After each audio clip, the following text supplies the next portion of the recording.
Guys നമസ്കാരം എല്ലാവർക്കും. ഞാനൊരു കാര്യം പറയാൻ വേണ്ടി വന്നതാണ്. വേറൊന്നുമല്ല, ഒരു ആൺ പെൺ തുല്യതയെക്കുറിച്ച് പറയാനായിട്ടാണ് വന്നിരിക്കുന്നത്.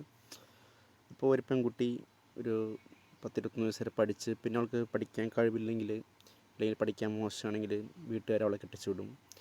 ഒരു സർക്കാർ ജോലിക്കാരനെയോ അല്ലെങ്കിൽ വിദേശത്തുള്ള ഒരാളൊക്കെ കെട്ടി അവൾ സുഖമായിട്ട് ലൈഫൊക്കെ സെറ്റാവും.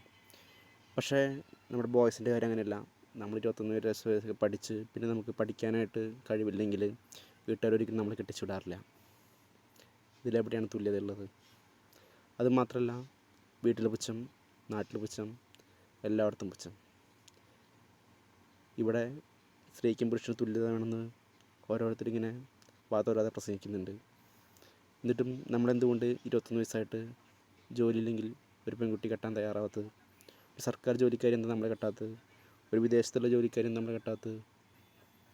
എവിടെയാണ് തുല്യത? നിങ്ങളെല്ലാവരും ചിന്തിക്കണം. നമുക്ക് വേണ്ടി സംസാരിക്കാൻ നമ്മൾ മാത്രമേ ഉള്ളൂ. അതുകൊണ്ടാണ് ഞാനത് നിങ്ങളോട് പറയാനായിട്ട് ആഗ്രഹിക്കുന്നത്. Okay, by.